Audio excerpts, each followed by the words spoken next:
Bueno, yo primero le quiero agradecer a Fernando Santelices que haya aceptado venir a darnos algunas luces eh, procesales, estos desafíos que él plantea, que hemos conversado en forma previa y nos parece muy interesante. Además, dado su formación, ya me voy a referir a aquello, pero quiero previamente dar la palabra también a nuestro presidente, Francisco Bravo, en forma breve. Francisco. Hola, ¿cómo están? Buenas tardes a todos y a todos. Estoy a dos cámaras porque tengo malas señales, entonces si no salgo por una, salgo por la otra. Bueno, este es ya otro conversatorio que se ha hecho ya tradicional de la Asociación de Fiscales, en que hemos tenido una excelente convocatoria y hemos tenido también a excelentes invitados. Empezamos por allá, por creo que marzo, abril, con la charla Naín Retamal, delitos económicos también tuvimos con el profesor Silva y el profesor Bascuñán, con la profesora Tatiana Vargas también respecto de la ley Antonia, en fin. Ha sido muy fructífero y con alta convocatoria, y el canal de YouTube también tiene muchas visitas, no solamente de asociados y asociadas, sino que en general de público, de abogados interesados. Y hoy día tenemos un excelente invitado, Fernando Santelices, que es un amigo, fue fiscal, fue abogado asistente en la Centro Norte, partió por allá por el 2004, si no me equivoco, Fernando. Estuvo por ahí por Colina también, donde ahí se hacen los fiscales más fuertes. Y bueno, y aquí te agradecemos, por supuesto, porque además esta es una charla y es un conversatorio que lo propuso el mismo Fernando por naturalmente la cercanía que tiene con los fiscales y con la asociación. Así que te agradecemos y solamente eh, desear a todos que disfruten esta y tengan un muy buen provecho de esta charla de una tremenda ley que se viene, que ayer se promulgó y la publicación seguramente va a ser en estos días. Así que Javier Calisto, nuestro director ahí de Bienestar, desde Chiloé, dirige este conversatorio. Gracias, Francisco. Bueno, espero no tener problemas con la señal. Acá el tiempo está malo, pero no hay tan baja temperatura. Y nuestra fibra óptica no existe. Eh, bueno, conoce mucho a Fernando Santelice Aristía. Él es abogado de la Universidad Diego Portales, máster en Ciencias Jurídicas de la Universidad Pompeu Fabra. Ha sido diplomado en reforma procesal penal y litigación y, muy importante, lo conocemos porque fue fiscal del Ministerio Público, como dijo Francisco, en la fiscal local de Colina, entiendo que actual fiscalía de Chacabuco, fiscal local de Chacabuco, entiendo que se llama así, la fiscalía también de Santiago Centro. Eh, Estuvo en su manera previa como abogado asistente en la Fiscalía de Focos Delictuales. Es actualmente profesor de Derecho Procesal Penal en la Universidad Adolfo Ibáñez. Fue profesor de la Universidad Diego Portales, parte también de su consejo académico. Eh, Fue investigador asistente del Centro de Estudios de Justicia de las Américas, de la OEA. eh, Profesor de la Academia Judicial de Chile del año 2019. En fin, un colega eh, con otro trabajo académico, pero también, y para mí es muy importante eso, y para nosotros creo como fiscales, que tiene la experiencia de ser fiscal y además de actualmente de litigar en materia penal, ser socio de un estudio jurídico prestigioso, Briones Sánchez Santelice, abogado. Así que, Fernando, todo tuyo la charla, gracias. No, muchas gracias. Voy a partir compartiendo pantalla para poder dejar y me dicen si hay algún problema, por favor, pero creo que no deberíamos tener ningún problema. Ahí creo que se ve todo, ¿no? ¿Sí? Se ve súper bien. Vamos, Sí, se ve perfecto. bien. Bueno, lo primero, efectivamente, quiero agradecer a Javier por las palabras, Francisco también por la aceptación y la invitación a este conversatorio, a Greta también con quien tuve la posibilidad de conversar. Efectivamente, como ya les contó Javier, tuvo un paso por la fiscalía, tanto como abogado asistente, donde se aprende muchas cosas, y por supuesto como fiscal, y por lo tal le tengo también desde el punto de vista académico, profesional, un tremendo respeto y cariño a la institución, más allá, obviamente, que por mi trabajo actual como abogado litigante, me toca a veces estar en tanto como creyente, como defensor, pero mi labor académica y me preocupa mucho también los temas de políticas públicas vinculados a los procesos penales. Eh, Y por eso me pareció interesante levantar algunos temas, porque en los últimos meses, como ustedes tienen bien claro, hemos tenido bastante y un razonable interés por lo que ha sido la nueva ley de delito económico, que ya, como saben, fue promulgada recientemente, aún no ha sido publicada. Y se han realizado muchas charlas, webinars, en la misma asociación hizo una muy interesante charla que hizo el profesor Bascuñán, eh, y también el profesor Silva. Hace poco hubo una charla también por parte de la Academia Judicial. Eh, pero la verdad es que, sin embargo, razonablemente se ha enfocado casi todas estas actividades en la difusión del contenido y cuáles son los objetivos de la ley, pero me parece que en general no se han abordado cuáles son los alcances procesales y en la práctica que creo yo va a tener y va a suponer la vigencia de esta ley, y también el impacto que va a tener en las mismas. Y de esta manera, entonces, plantear este conversatorio tiene como por objeto hacer presente que no solamente estamos frente a una nueva ley, que voy a referirme brevemente a ella para, en el fondo, contextualizar a quienes no estén muy a caballo con lo que es esta normativa, pero la idea es plantear algunos desafíos prácticos que creo va a tener la institución, revisar algunas de las instituciones procesales y algunas normas específicas que están contenidas en esta ley, plantear algunos desafíos y sobre todo levantar algunas luces o alertas de lo que va a venir en esto. ¿Ah? Déjenme aquí como avanzo. Eh, Aquí, claro, les dejo dos frases en el fondo para ir contextualizando esta conversación. Hace poco, en una entrevista que vio el fiscal nacional Ángel Valencia, en T13 Radio nos hablaba que, claro, efectivamente esto va a ser una herramienta, eh, pero es necesario no solamente aumentar el número de fiscales, sino que introducir reformas al Código de los Fiscales. ¿No? Yo recuerdo en uno de estos seminarios en el cual participó, me acuerdo, el fiscal Ledesma planteaba en su minuto que aquí hay un objetivo también con un poco de sobrevivir a la ley, que es bien importante. Y de hecho, recuerdo a Verónica Rosenberg, que también formó parte de la Fiscalía, en el fondo, señalando que, claro, un posible efecto colateral que iba a tener esta reforma podía ser un efecto colateral absolutamente indeseado, que podía ser la mayor instrumentalización del sistema penal, atendido que se incrementa el riesgo penal. ¿Ya? Y quiero citar en el fondo aquí una frase que dijo Héctor Hernández en este seminario que se hizo recientemente en la Academia Judicial, eh, en donde Héctor decía, mira, ante una pregunta, esto fue interesante porque la pregunta se la hacía Andrés Cruz, que era el ex convencional y como ustedes saben también fue fiscal del Ministerio Público, y le hacía varias preguntas y entre ellas le preguntaba a propósito de los megajuicios y Héctor le dijo, mira, se le dijo desde el día uno a los diputados con los que se trabajó y también se les ofreció que esta reforma tiene que ir acompañada de reformas procesales, ¿no? Porque esta tremenda reforma no solamente va a afectar el trabajo del Ministerio Público, sino también, en el fondo, es algo que va a afectar el trabajo del propio Poder Judicial. ¿Ah? De hecho, si ustedes revisan lo que fue la tramitación de esta ley, la Corte Suprema en uno de sus oficios hizo presente, por ejemplo, que era muy importante ahora retomar la idea del proyecto de la creación de los tribunales de ejecución penal. ¿Ah? O sea, ellos daban cuenta de que iba a haber un impacto negativo en las funciones de los tribunales y por lo tanto tenían que tener en consideración. ¿Ya?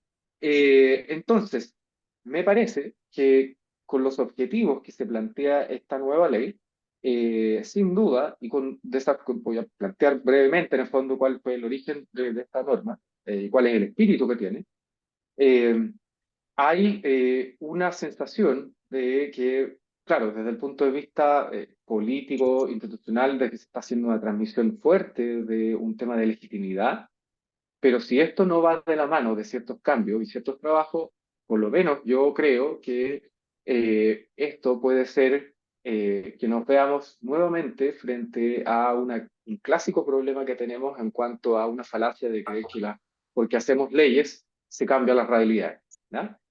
Eh, entonces, estos son algunos de los aspectos que yo voy a ir abordando. Solamente quería hacer esta contextualización. A ver, para quienes no estén muy a caballo con el tema, hacer presente que esta nueva ley, y si bien no me voy a meter al contenido, pero no tengo ningún problema que lo abordemos después en las preguntas. Como algunos sabrán, básicamente el objetivo era abordar, claro, la comisión y la conmoción y el rechazo social que había en general respecto a los delitos respecto de los delitos en el fondo de cuello y corbata. Y por lo tanto, lo que se intentaba con esta ley, y es lo que se hace, es adecuar un sistema de determinación de pena y pena sustitutiva, ¿verdad? Hacer una reforma a las consecuencias pecuniarias y también una reforma a la responsabilidad de las personas jurídicas, ¿verdad? ¿Y qué es lo que hace? ¿Verdad? ¿Y dónde está el espíritu de esta reforma? ¿Verdad? El corazón, como ha dicho Héctor Hernández, de esta reforma no está más bien en los aspectos y en los cambios sustantivos, sino que es una ley de determinación de penas y de aplicación de penas sustitutivas. Ahí está el meollo y el corazón de la ley de delitos económicos, ¿verdad? Es cierto que incorpora una serie de figuras, eh, que decir, por supuesto, de la incorporación de todo un catálogo de delitos contra el medio ambiente, lo cual viene a unificar una serie de figuras y darle coherencia a un sistema que, claro, recogía ciertos delitos en algunas leyes especiales. Eh, pero el sentido particular que tiene la ley de delitos económicos, además de incorporar estos delitos de medio ambiente, tiene que ver con efectivamente eh, preocuparse de un sistema que sea legítimo en cuanto a la determinación de las penas para la criminalidad económica y también para la aplicación de las penas sustitutivas, ¿no? Porque, claro, todos sabemos que en general los delitos económicos, y esto también ha sido planteado y es parte de lo que se ha comentado en relación a estos objetivos. Se trata, como ustedes les debe de tocar conocer, en el fondo son delitos que se detectan muy poco, que tienen difícil de investigación, donde tienen prueba compleja, hay defensas altamente sofisticadas, querellantes que a veces también son sofisticados o querellantes masivos. Muchas veces son pocos los incentivos a seguir con juicios orales y son casos en donde a veces obtener condenas es bastante complejo, ¿no? Y eso en un contexto en donde, claro, cuando hay penas, generalmente estamos hablando de penas que no pasan de los 5 años, y en donde existe una automatización actualmente con un régimen general, hasta esta ley, de la ley 18.002 de 2016. Entonces es efectivo que tenemos un problema de legitimidad del cual había que hacerse cargo. Tenemos obviamente complejidades asociadas a la duración de las audiencias de preparación cultural, quiere decir de los juicios orales. Entonces, está esa sensación que es bastante evidente que la delincuencia económica se persigue y se castiga menos, y a su vez, cuando hay sanciones, estas no son proporcionales y adecuadas a la criminalidad económica. Entonces, la pregunta es, claro, más allá de si abordar o no, si esta es una ley adecuada o no a los objetivos, en general me parece que el objetivo está bien, y eso es algo que se venía analizando, las distintas reformas que se estaban planteando a los códigos penales. El tema es que el sistema está preparado para hacerse cargo de estas expectativas de legitimidad que tiene y que se está traspasando en el fondo el legislador, principalmente creo yo al Ministerio Público y a instituciones como el Poder Judicial. Y si es que no es necesario hacer algunas reformas de carácter procesal para que permitan efectivamente alcanzar este objetivo. Y ahí mi respuesta es que claramente hay que hacer cuestiones, ¿ya? Aunque esto, claro, parezca obvio, pero la atención de esta ley se ha centrado precisamente en esos aspectos subjetivos. Algunos de ustedes recordarán las discusiones que se dio entre el grupo de académicos que apoyó esto, el profesor Van Bessel. Eh, pero bueno, volvemos a lo que les decía antes y que nos señalaba Héctor Hernández. O sea, se le dijo del día uno a los diputados que plantearon esto que tenían que haber reformas procesales, porque si no, esto no va a funcionar. Y ese es el problema que creo yo tenemos ahora, y me parece que hay que levantar estas alertas eh, que son eh, razonables de abordar para que podamos de ahí lograr los objetivos y que finalmente no se cargue al Ministerio Público con los problemas de legitimidad que el día de mañana puede representar esta ley, ¿verdad? ¿En qué está el Ministerio Público? Yo creo que ustedes lo saben, pero a veces es bueno contextualizar algunas cuestiones. Bueno, todos sabemos que, y usted mejor que nadie en el fondo, cómo ha sido el foco que tiene el Ministerio Público actualmente, lo que es un tema de crimen organizado. Hace poco tenemos un proyecto de ley que reforzó, que hizo cambios. estamos en medio de los casos convenios, los casos fundaciones, hay volúmenes diarios de trabajo que tienen cada uno de ustedes, audiencias programadas, etcétera. Y en un contexto en donde, claro, tenemos los 779 fiscales, que incluye a los regionales, que incluye el fiscal nacional, pero que en general la especialidad en términos de delitos económicos anda alrededor de 100 fiscales, un poco más, que son los especializados en delito económico. El medio ambiente deben andar por los 50. Me refiero a los volúmenes de fiscales que son especializados en este tema. Ahí también hay cierta especialización, algunos fiscales en cibercrimen, otros en delitos de lavado, pero en general estamos hablando de que, salvo algunas regiones y en algunas zonas donde hay fiscalía especializada, el resto, muchas de ellas, tiene que lidiar con lo que tiene, ¿ah? Con fiscales que tienen que asumir cada uno de los delitos. Está bien, es su rol, eso es así, cuando cada uno cuando ingresa ese fiscal tiene que hacerse cargo de ello, pero aquí vamos a requerir de una especialización mayor, ¿ah? Eh, Cuestiones cotidianas, las audiencias programadas, yo sé que en algunas regiones se mandan minutas, en otras ni siquiera se mandan minutas, y esta ley, con los desafíos que tiene, nos va a imponer una necesidad, para efectos de que el Ministerio Público se pueda hacer cargo, de ir ajustando este tipo de criterios, ¿verdad? Y claro, uno dice, sí, mire, podría ser que el Ministerio Público, bueno, mire, lo que pasa es que los delitos económicos son, la verdad es que son un número menor dentro de los ingresos globales. Sí, uno podría verlo así, pero si uno revisa las cifras de, por lo menos el boletín estadístico del Ministerio Público del año 2022, bueno, lo cierto es que los ingresos, si uno ve los ingresos de casos por categoría de delitos y imputados conocidos, claro, delitos económicos comparten más o menos el mismo número en cuanto a porcentajes con los hurtos, con otros delitos contra la propiedad. eh, entonces, sí, está bien, representan el 6,44% de los ingresos que tiene la Fiscalía Nacional. Esto no estoy haciendo un análisis comparativo para las cifras de atrás, entonces también sería interesante analizar ello, pero nos habla de que sí, es un número menor, pero no es el más bajo también. O sea, de hecho está, salvo por los delitos contra la libertad e intimidad de las personas, está dentro de los delitos que generan mayores ingresos, ¿verdad?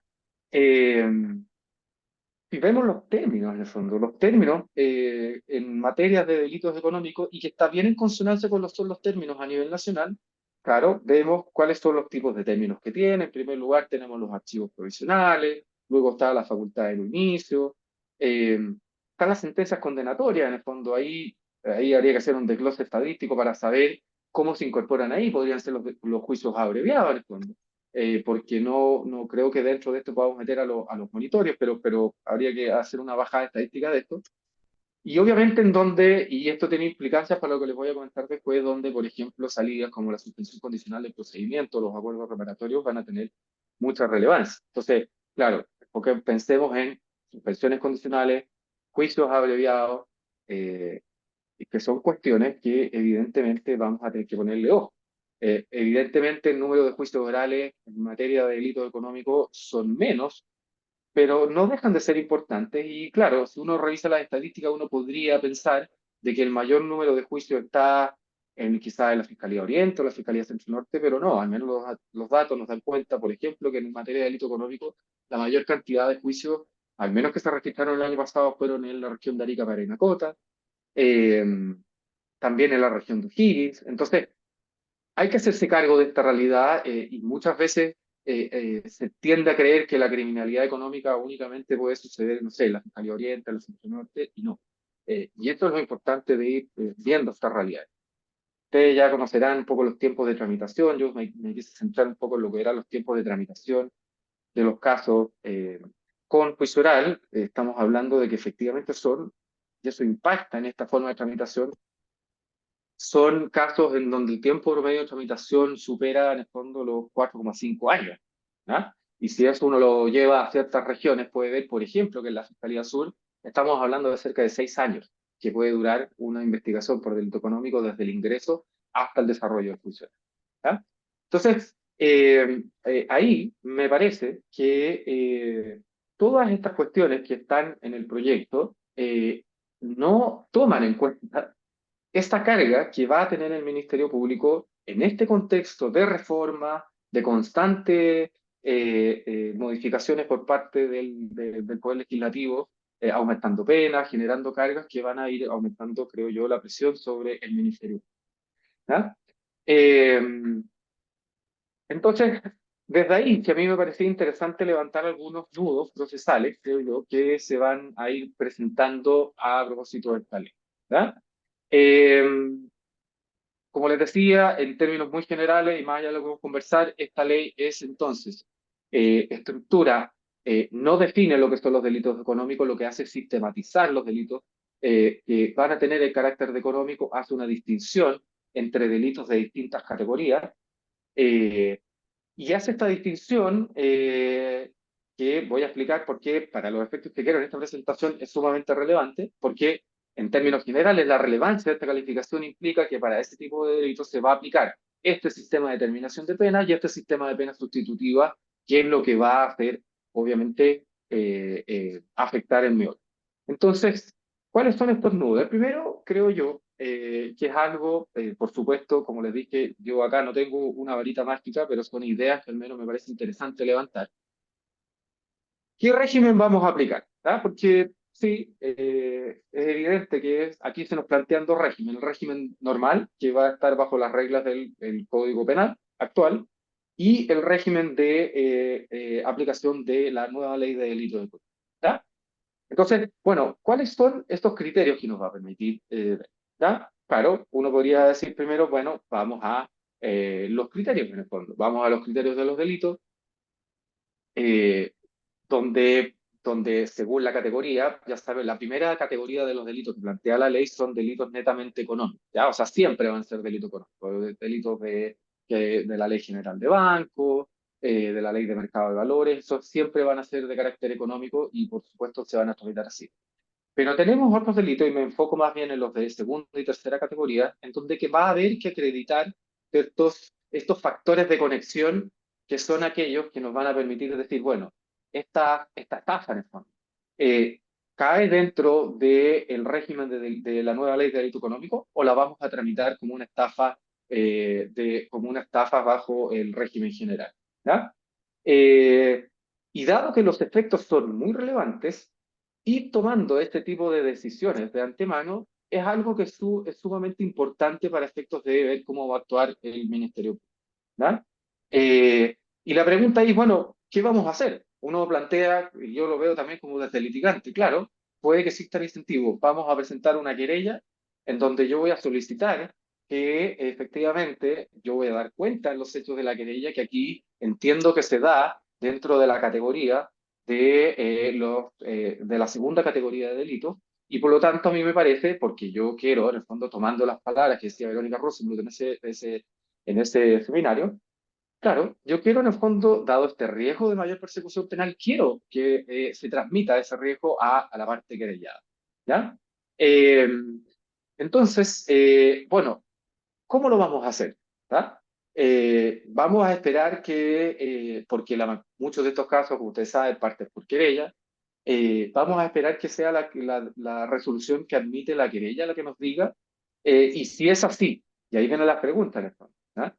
Si es así, y si entendemos como hay algún criterio por parte de los tribunales superiores de entender que la resolución que declara admisible las querellas se trata de una sentencia interlocutoria en el fondo de segundo grado y que por lo tanto tiene el efecto de cosa juzgada, vamos entonces a entender y vamos a estar siempre atados a seguir con la tramitación bajo la ley de los delitos económicos.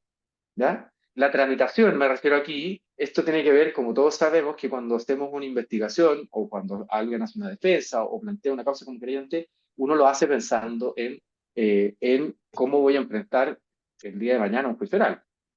Y ahí es donde van a venir una serie de factores. Entonces, tenemos por un lado, y estos factores, si bien, claro, la ley nos da algunos artículos respecto a qué vamos a hacer, respecto a la doble consideración, qué vamos a entender, cómo vamos a entender cuándo aplicarla. También las normas que plantea la nueva ley de delito económico están llenos de aspectos y de cuestiones valorativas a las cuales va a haber que ir llenándole contenido. ¿Ya? y probablemente, o sea, no probablemente, van a requerir de una categoría, de fondo, de una, perdón, actuación de prueba por parte. ¿Ah? Ahí, claro, las defensas van a intentar eventualmente salir de esto. Entonces, ¿qué es lo que me parece? Parece sensato que el Ministerio Público vaya preparando en el fondo ciertos criterios para ver, bueno, cuándo vamos a tomar ciertas decisiones de ir por uno u otro lado, hasta qué punto estos cambios podemos ir cambiando en el horizonte de la investigación, porque, como vamos a ver, eso va a tener efectos en cómo podamos negociar o no incentivos en cuanto a suspensiones condicionales, a procedimientos abreviados, etcétera. Entonces, como esto no es evidente, me parece que es importante entonces que se vaya haciendo el foco desde cuándo el Ministerio Público va a ir entendiendo y cómo va a ir poder tomando estas decisiones. Pensemos después qué va a pasar cuando se presenten acusaciones distintas por parte del Ministerio Público que quiera ir por el régimen general o un querellante. Por supuesto, el querellante quizás va a intentar ir por el régimen de la ley de delito económico y eso, por supuesto, va a traer efectos en las salidas eventualmente y en la pena que se puede aplicar. ¿Ah? ¿Qué otro aspecto, por ejemplo? ¿Tá? La ley, con un objetivo bastante importante, tuvo la intención de excluir a las pequeñas y medianas, a las micro y pequeñas empresas. ¿Tá? Esto parece, desde un punto de vista de un objetivo político, parece razonable, pero me parece que ahí también, claro, se va a generar una carga en el Ministerio Público. ¿Por qué? En el fondo, si bien uno puede ir a la ley 20.416, que nos fija al menos cuáles son los montos, para que se hagan una idea, una pequeña empresa es una empresa que puede generar ingresos anuales de hasta 900 millones. ¿Ya? Y por lo tanto, claro, uno podría decir, varias empresas van a quedar fuera de esto. Pero si es que eso es así, tenemos que estar también a el inciso segundo, que nos plantea esta ley, ¿ya? Y que tiene que ver con que la empresa forme parte de un grupo económico, ¿ya? Y aquí es donde yo pongo una cuestión. ¿Qué va a hacer el Ministerio Público al inicio? Va a iniciar de manera proactiva la averiguación de si estamos frente a un grupo económico. Claro, la ley nos manda a la ley 18.045 para establecer ciertos criterios de cuándo entender que estamos frente a un grupo, cuando están vinculados a la sociedad, a su controlador, cuando hay un controlador común. Eh, pero aquí, en el fondo, va a tener el Ministerio Público, creo yo, que tener una actividad proactiva en cuanto a determinar si hay o no desde un inicio, si estamos en presencia o no de un grupo económico, porque claro, quizás frente a empresas más formalizadas, esto puede ser algo más o menos evidente, pero pensemos en empresas familiares, muchas empresas familiares de tamaños medios, que no son tan formales, y que quizás haciendo una suma de las mallas societarias, nos vamos a dar cuenta que sí estamos frente a un grupo económico, por lo tanto sería aplicable esto. Entonces, de vuelta, eso va a requerir del Ministerio Público una decisión proactiva, creo yo, de tener que investigar si estamos, en cada caso que se plantee, en base a esto, si estamos o no frente a un grupo económico. ¿Ya? Otro tema. Como saben también, y como les decía, parte relevante tiene que ver con la incorporación de sistemas de agravantes y atenuantes especiales para la ley de delitos económicos. ¿Ya? Y estas se dividen en atenuantes simples y agravantes simples y atenuantes muy calificadas y agravantes muy calificadas. Pero, a diferencia de lo que estamos acostumbrados y que nos permite cierta automatización, en términos de, por ejemplo, claro, yo voy a ir a negociar un abreviado, tengo el 11.6, tengo el 11.9 porque se sentó a declarar, eso es más o menos automatizado en fondo y me permite jugar dentro de los rangos de una negociación para una suspensión, un abreviado.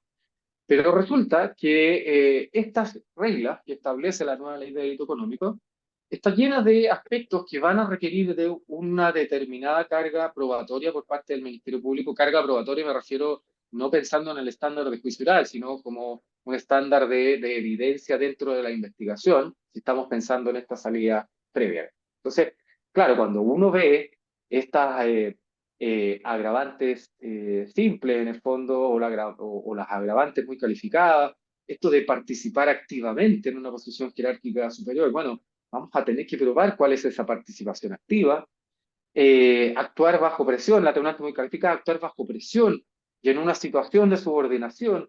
O sea, la norma va a requerir de un desarrollo jurisprudencial y dogmático bastante importante, más allá de las experiencias que se puedan traer en el fondo de otros países, una bajada muy importante a esta, eh, pero va a ser necesario porque efectivamente estas reglas son muy importantes para que podamos hacer una bajada respecto a otras cuestiones. Y aquí me refiero particularmente a salidas alternativas. ¿Por qué? Porque aquí en este desafío probatorio, dado que ya no vamos a tener o poder recurrir o echar mano a una automatización, eh, estas atenuantes muy calificadas son requisitos para el otorgamiento de la ley 18.216 en términos de las penas sustitutivas que incorpora para este tipo de delitos la ley de delitos económicos. ¿Ya? Por ejemplo, para que se otorgue una remisión, para que se otorgue una remisión condicional, tiene que existir, o sea, se tiene que ver el condenado, se tiene que ver beneficiado por una atenuante muy calificada.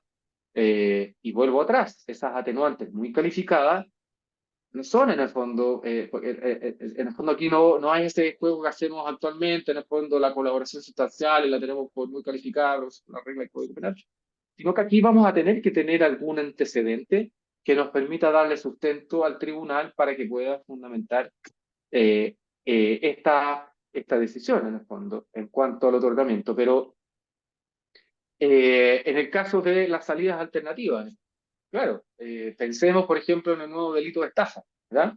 Eh, en casos, por ejemplo, de donde el perjuicio sea superior a las 400 UTM, estamos hablando de 25 millones, ahí la pena en abstracto va a ser de presidio menor en su grado máximo. O sea, ya nos vamos a poner en el tramo de 3 y 1.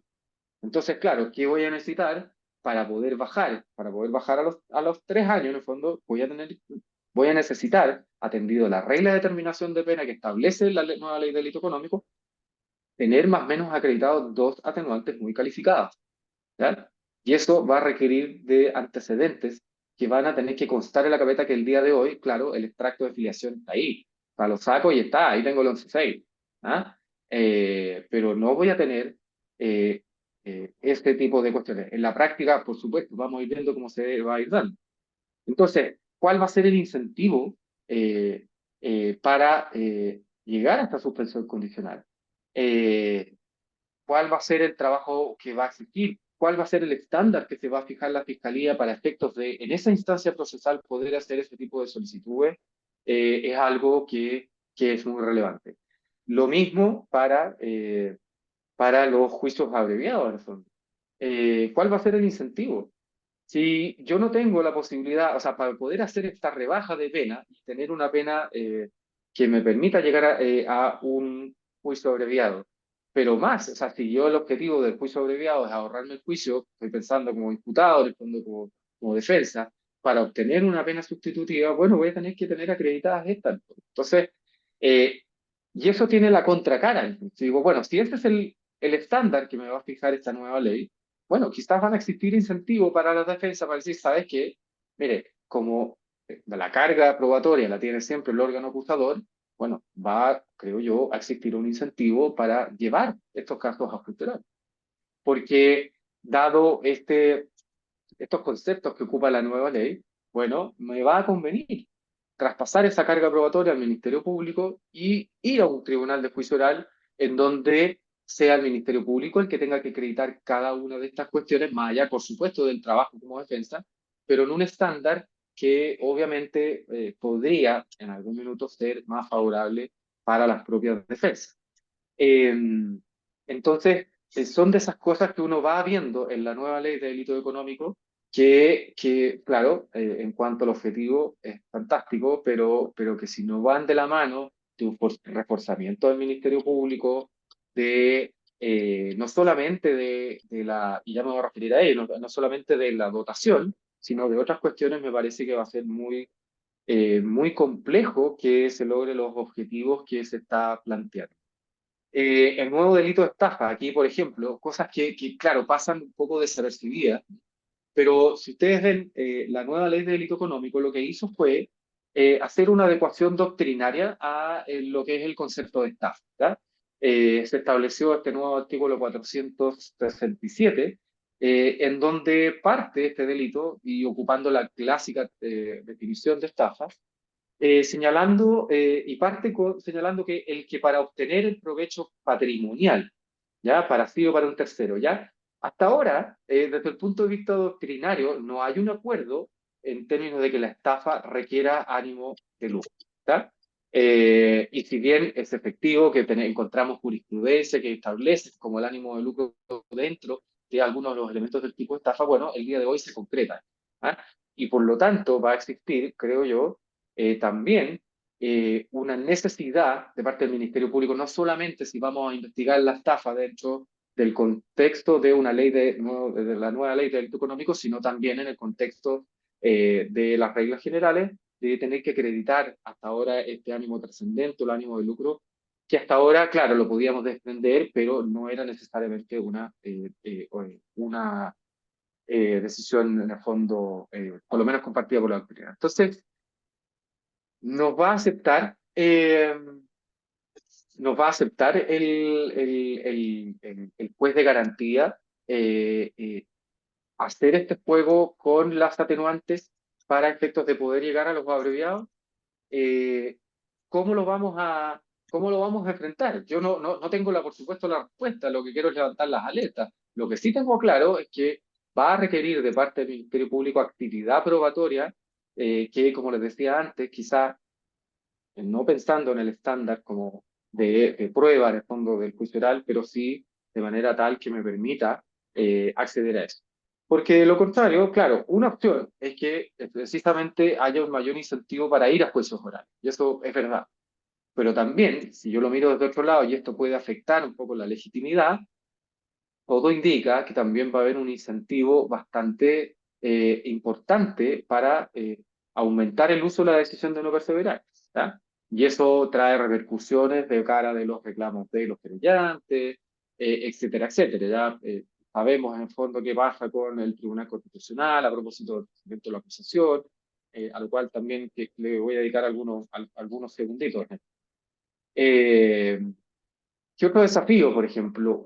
Una de las cuestiones importantes de esta ley es que estableció un nuevo sistema de multas, ya que es el sistema de días multa. Pero para determinar el día multa, lo que hizo el legislador, y que parece razonable, porque si vemos en el fondo bajo el régimen general, a una persona que es condenada en un delito económico con un alto patrimonio, la verdad es que darle una multa de 15 UTM puede ser, la verdad es que bastante ridículo. Entonces, es razonable que se busque un sistema en donde sea proporcional también al nivel de patrimonio. Pero si vemos las normas, estas normas señalan que vamos a tener que estar al ingreso diario promedio líquido del condenado y vamos a tener que considerar también todas sus rentas, sus remuneraciones o ingresos de cualquier otra clase. ¿Ya? Y en el fondo vamos a tener que estar a cuáles son los antecedentes en el fondo que se han ido dando en respecto de sus gastos de vida. Y esto tiene la relevancia, como también lo señaló en su minuto el fiscal de Delma en otra presentación, de que aquí ya no nos va a bastar una pericia contable. ¿Ya? O sea, aquí no nos va a bastar con tener las liquidaciones de sueldo del imputado o tomar en el fondo, sus cartolas de cuentas corrientes, sino que vamos a tener que tener un informe financiero. Entonces, vuelta atrás, eso es nuevamente una carga que va a recaer en el Ministerio Público y qué decir en las BRIDEC, a las cuales también quiero dedicarle algunas líneas. ¿Ya? Entonces, claro, bajo este régimen general, le entregamos, si bien, claro, va a ser el tribunal el que tiene que determinar, pero quien le va a proveer de estos antecedentes va a tener que ser el Ministerio Público y eso supone una nueva carga para los fiscales. ¿Ya? Algunas otras reglas, uno ve, por ejemplo, se establece una cooperación eficaz, que eso es bastante bien, está la idea también de hacer un proyecto, pero hay ciertas cuestiones que uno ve en la letra y uno dice, bueno, perfecto, el Ministerio Público va a poder llegar a estos acuerdos, Y de hecho, si es que el Ministerio Público pide el reconocimiento de esta atenuante, la cooperación eficaz en la posesión o la formalización, el juez va a estar obligado a reconocerlo. Y la norma nos dice que el Ministerio Público podrá celebrar acuerdos que sean vinculantes, ¿verdad? Y aquí, claro, lo que pasa es que, bueno, ¿qué implica entonces? ¿Qué va a implicar ese acuerdo vinculante? ¿Ah? Cuando hablamos de celebrar acuerdos, estamos hablando de celebrar contratos, en el fondo. ¿Cuál va a ser el rol en esta otra actividad que le vamos a poner al Ministerio Público en cuanto a la negociación de estas convenios? ¿Ah? Porque aquí me parece que no va a ser solamente un mail, que sí, yo acepto.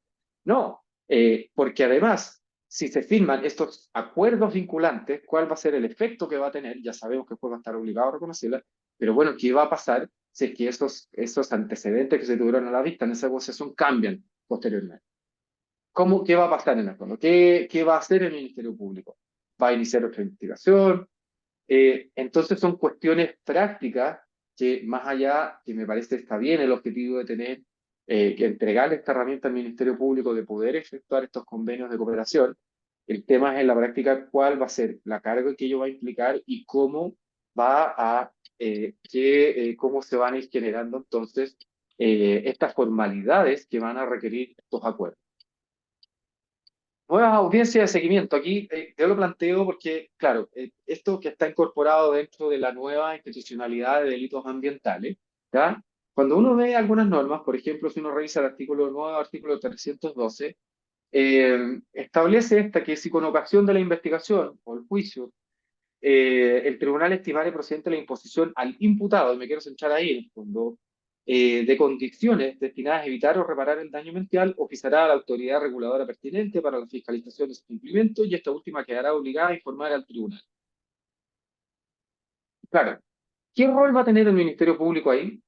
Si es que el juzgado de garantía impone estas medidas, va a tener que estar encima de estas audiencias. Vamos a hacer audiencias de seguimiento al estilo tribunales de tratamiento de drogas.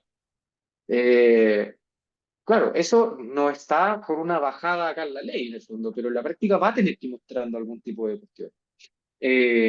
Y me parece que obviamente más audiencias significan más cargas para el Ministerio Público, ¿ya?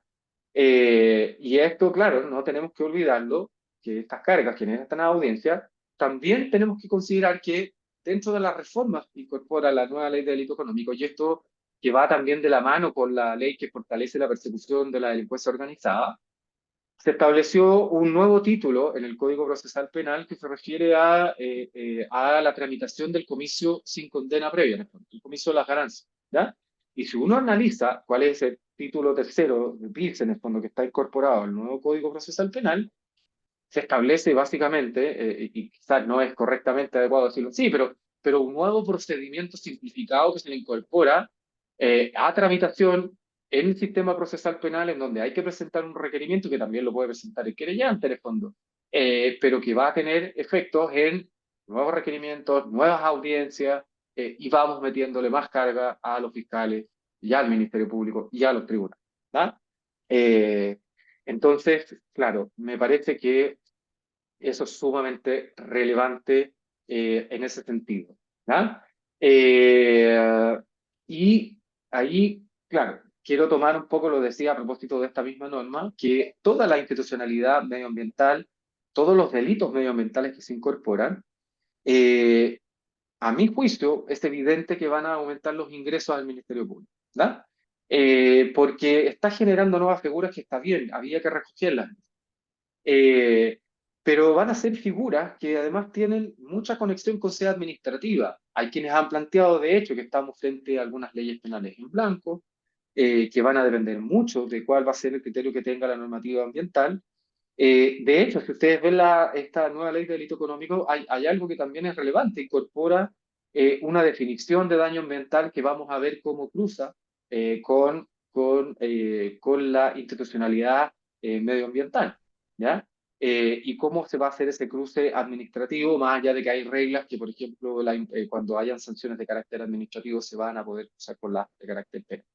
Entonces, me parece aquí que vamos a tener un aumento de ingresos porque también, dada la preocupación relevante que hay por los temas medioambientales, debiésemos esperar un aumento de los ingresos. ¿No? Por supuesto, no tengo cómo estimarlo ni medirlo y puede que me equivoque también, pero me parece que esta novedad y tanto énfasis que se le ha puesto va a generar este aumento de la carga. Sobre las personas jurídicas, también, por supuesto, la nueva ley de delito económico hace una modificación importante, aumenta el catálogo de delitos, ya sabemos acerca de 200 delitos, 200 delitos que, por supuesto, van a generar, creo yo, a propósito de esta mayor riesgo de persecución penal y sanción penal, aumento de ingresos. ¿Ya? Más allá de esto, claro, es evidente que aquí va a haber, dado que los programas de compliance, y algo que en todo caso ya el Ministerio Público tiene cierta experiencia, en términos de que va a tener que investigar respecto de que estos programas de compliance sean efectivos y que efectivamente se estén ejecutando, porque ya no va a servir la sola certificación que teníamos. ¿Ya? Pero me quería quedar en una norma en términos de la ampliación de la legitimación. ¿Ya? Si ustedes ven el artículo, una modificación que se hace al artículo 20 de la ley 20.393, establece que la investigación por estos delitos se puede iniciar por denuncia o querella, estamos bien hasta ahí, que en último caso podrá ser producida por la víctima del Código Procesal Penal, así como cualquier persona capaz de parecer en juicio. ¿Ya? Pero si ustedes ven, deja una frase al final, dice, así como cualquier persona capaz de parecer en juicio domiciliar a la provincia respecto de aquellos delitos que puedan causar graves consecuencias sociales y económicas. ¿Ah? Quienes llevamos algún tiempo en el sistema nos podemos acordar del código original que en el artículo 111 incorporaba esta legitimación bien amplia y que fue modificada el año 2005 y que por lo tanto me parece que va a haber podría eso dar cuenta de un aumento de los ingresos. ¿Ya? Me quedan unos 5 minutos más, quiero ir cerrando algunas cosas. Entonces, creo que es evidente que se nos viene el aumento de ingresos, ¿ya?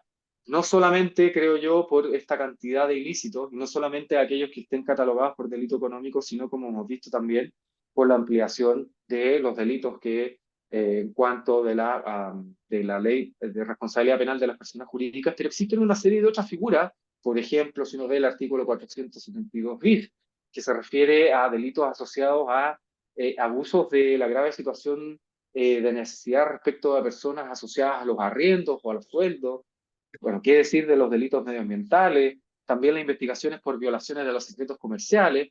Todas esas cosas debiesen realmente generar un mayor impacto en los ingresos que va a tener el sistema.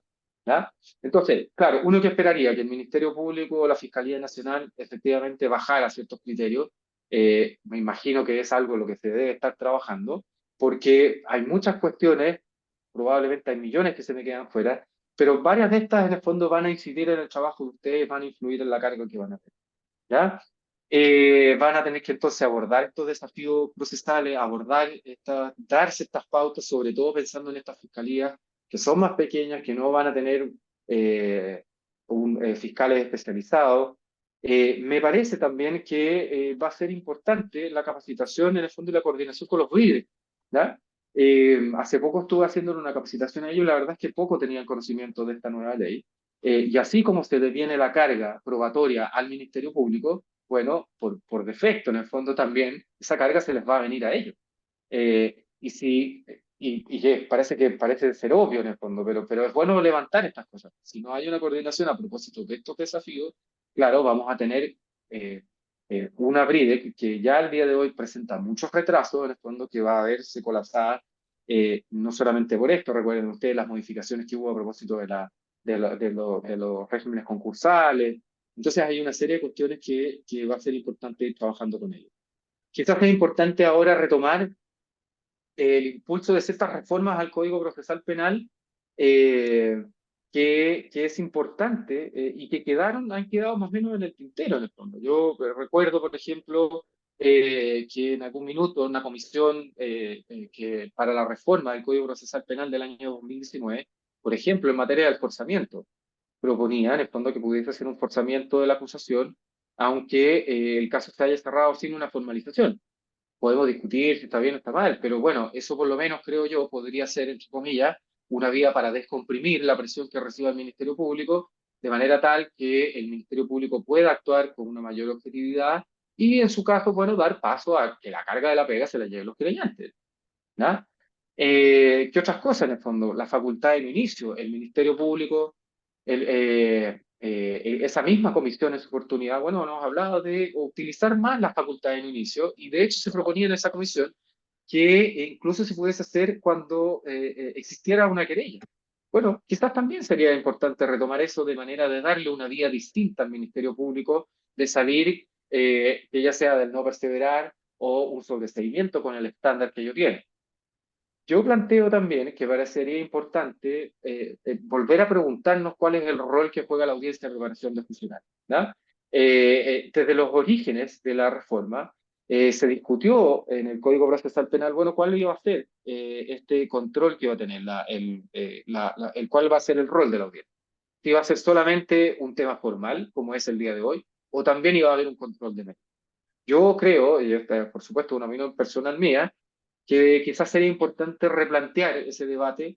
En su oportunidad, Marina Horvis, en el fondo de su libro, nos daba cuenta de que básicamente la decisión de omitir este control judicial negativo por parte del tribunal tenía que ver con una posibilidad, eh, o sea, evitar en el fondo cualquier rebrote inquisitivo que pudiese generar la intervención de los jueces. Pero la verdad es que el día de hoy ya llevamos muchos años de la reforma procesal penal, creo que esos rebrotes inquisitivos están bastante superados y quizás sería importante ver esto y dar una salida intermedia, porque como defensores lo llevo en el fondo. Incluso esto también beneficia de alguna manera al Ministerio Público. Como defensor uno tiene o esperar una decisión de no perseverar o ir a pedir un sobreseimiento cuyo estándar el día de hoy, pues todos sabemos, es más elevado incluso que el estándar de la decisión de absolución.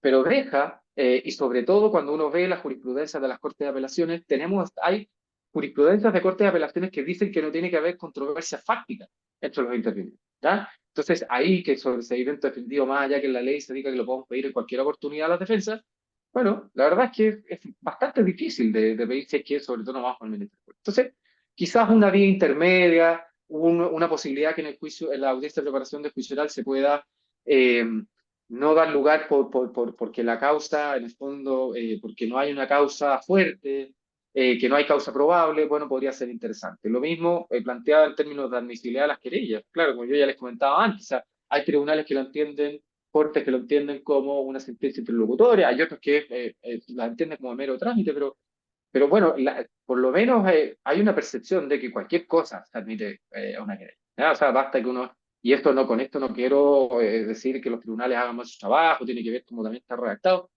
pero hay algo en el fondo que se debería hacer en relación a que también el tribunal hiciera un primer filtro con mayor rigurosidad. Puede que queden muchas fuera, ¿eh? Por supuesto, pero me parece que ahí tenemos que ver ya el rol, ya sea las eventuales notificaciones, las posibilidades de reclamar o no en esto.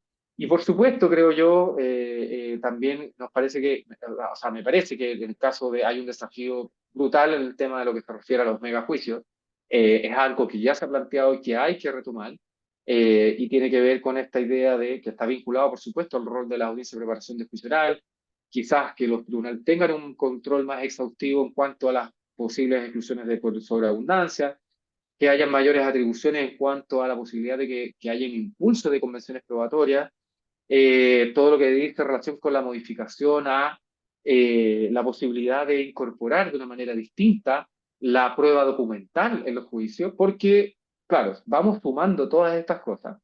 Eh, y lo cierto es que, sin querer transmitir como un escenario muy negativo, pero lo cierto es que se viene una carga muy grande de trabajo.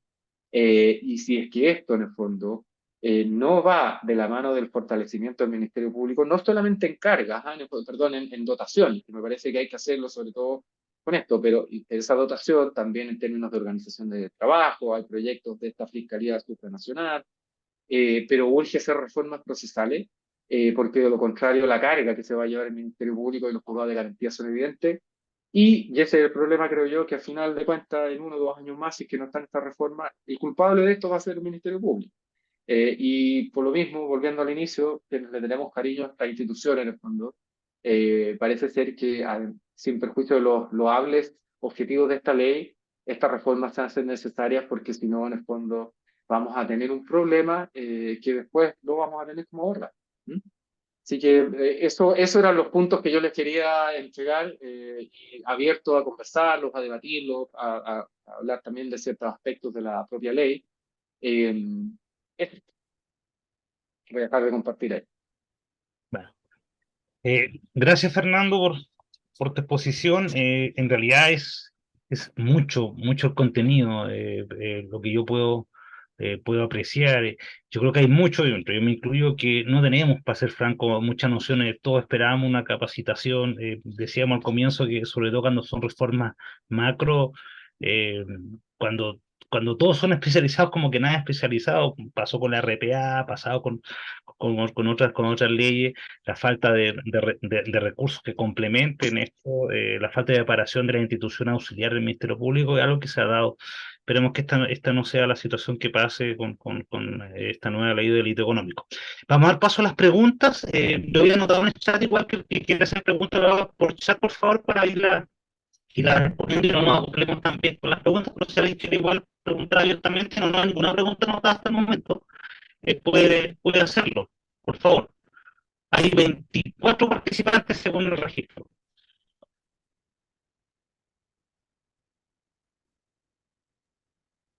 Podemos conversar respecto a la efectividad, no sé qué creen ustedes, para mí también es relevante ver eso, ¿no? Pero claro, allá las preguntas que pueden hacer.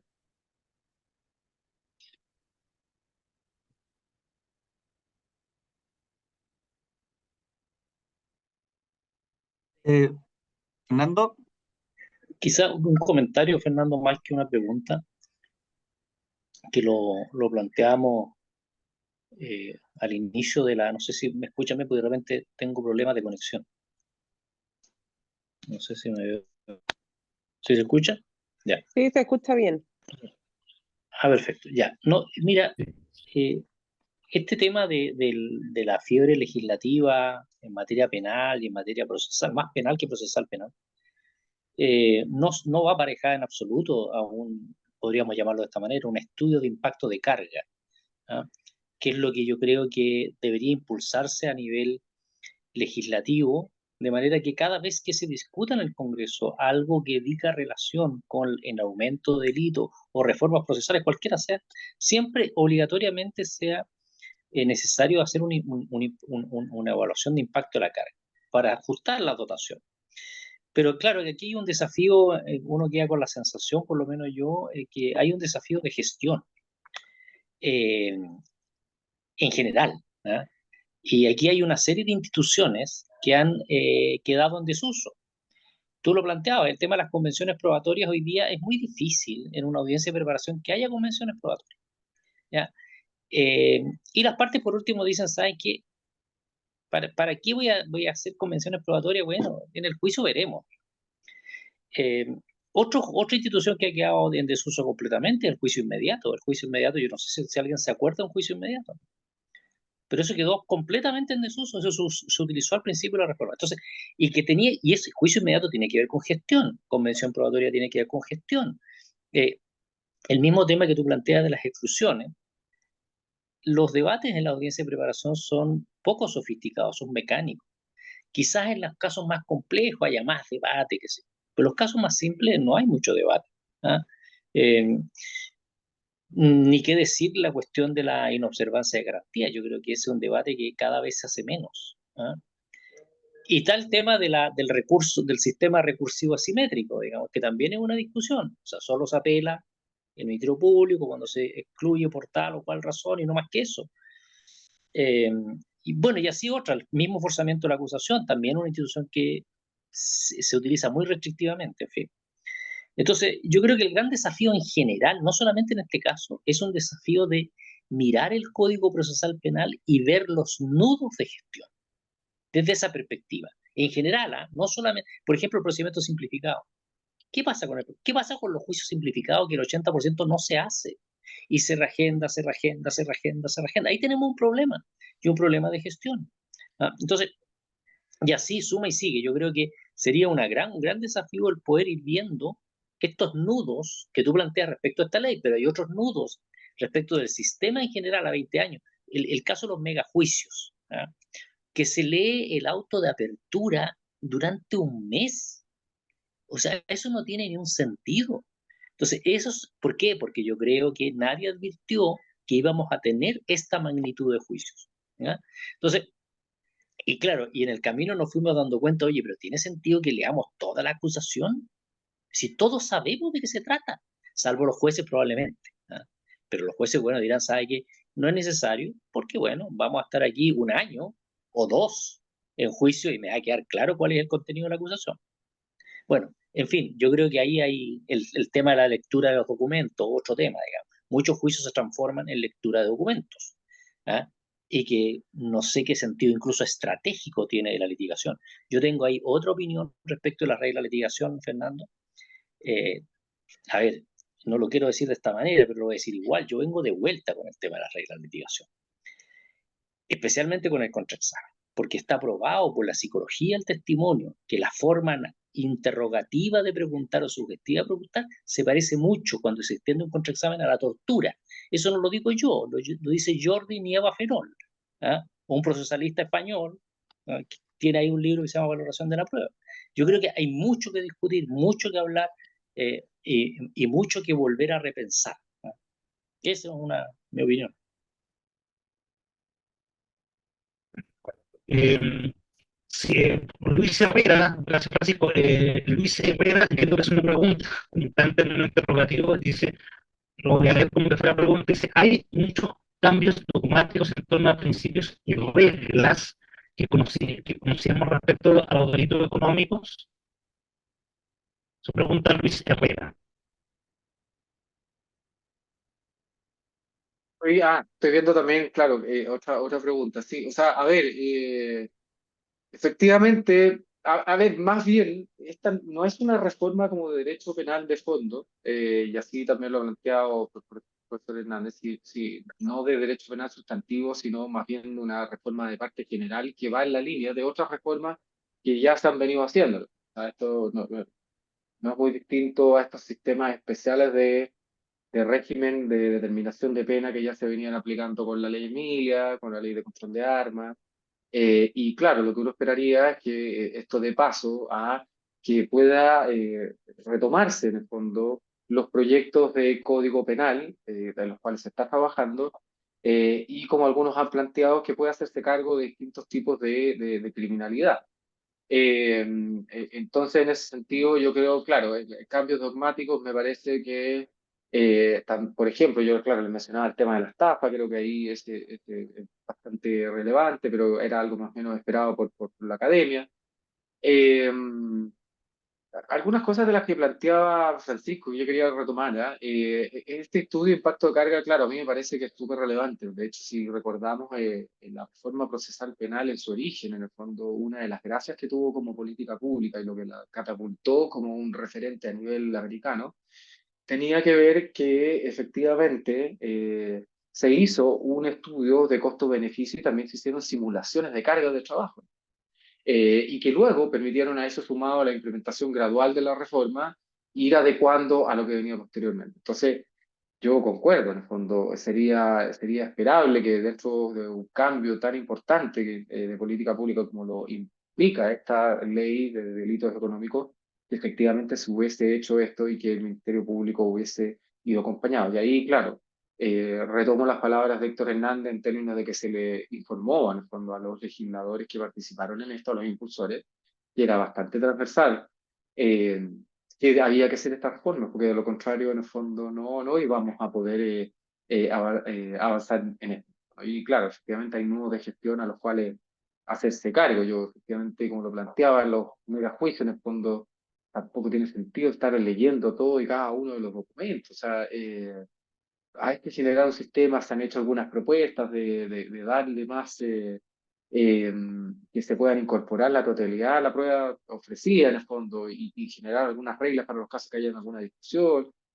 Eh, Creo que también influye la posibilidad de que salga el imputado, o sea, que no esté presente todo el juicio, o sea, son ciertas cosas que podrían ir facilitando esto. Eh, Estoy mirando algunas de las preguntas que están ahí. Sí,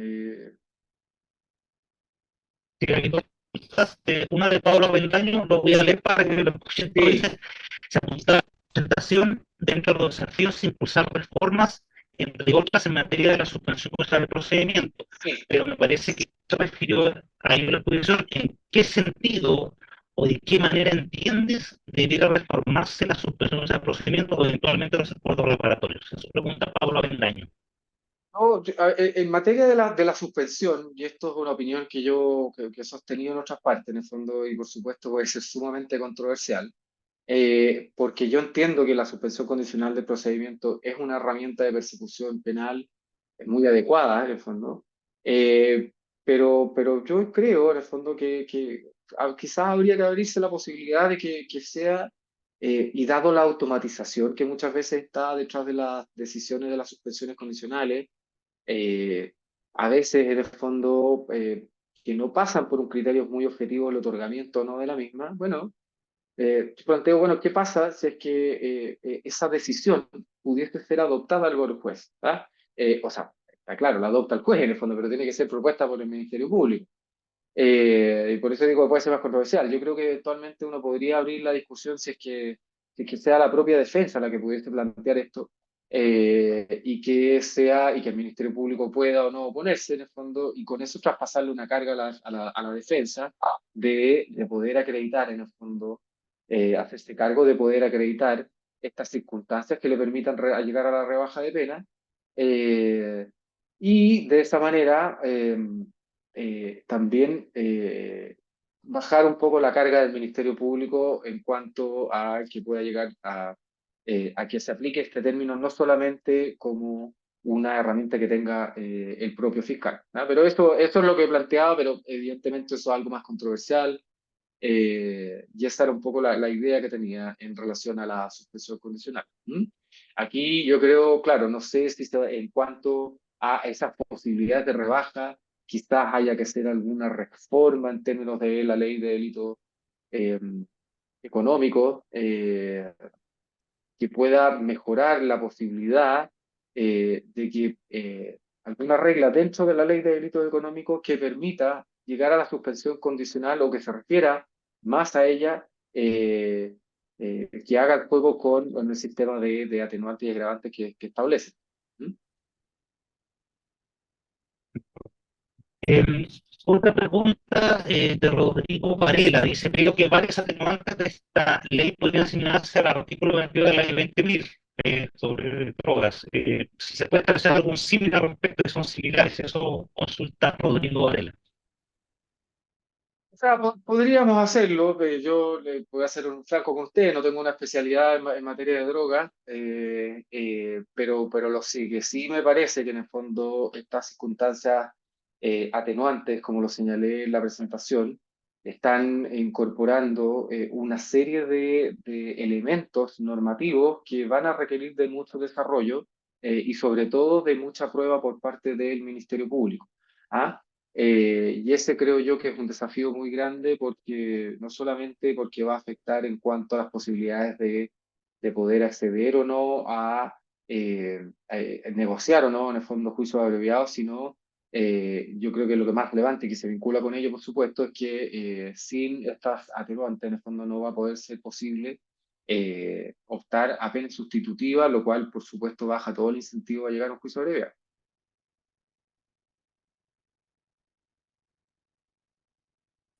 Gracias, Fernando. Me parece que no hay más preguntas. Creo que me escuchan bien mal, al parecer. Yo quiero ir cerrando ya también por la hora. Nuevamente agradecerle a Fernando Santelices por esta charla. Yo creo que hay muchos temas pendientes, pero hay muchos temas que se van a ir viendo a medida que se vaya implementando la ley. Solamente una reflexión para nosotros en las regiones, también yo soy de la región de los lagos de Chile. eh, es muy importante el tema de la especialización de la policía, la brigada de delito económico, que tenga más oficiales policiales profesionales, más oficiales del área. Todo eso debería estar contemplado, y si no lo está, vamos a tener lamentablemente ahí un problema. Eso modo de comentario. Bueno, quiero dar la palabra a Francisco para que cierre y tal vez nos invite a la próxima charla y Un saludo y un abrazo para todas y todos. Gracias. No, cortito, muchas gracias por estar acá, Fernando. Agradecerte infinitamente tu disposición a participar en esto. Habrán otras que vendrán. Vienen otras charlas las próximas semanas de distintos temas, así que estén pendientes. Esta charla queda grabada. Mañana se sube al canal de YouTube para aquellos que no la pudieron ver o aquellos que la vieron y la quieren volver a ver. Así que muchas gracias a todos y a todas. Buenas noches, que estén muy bien. Un abrazo a la distancia. Chao, chao.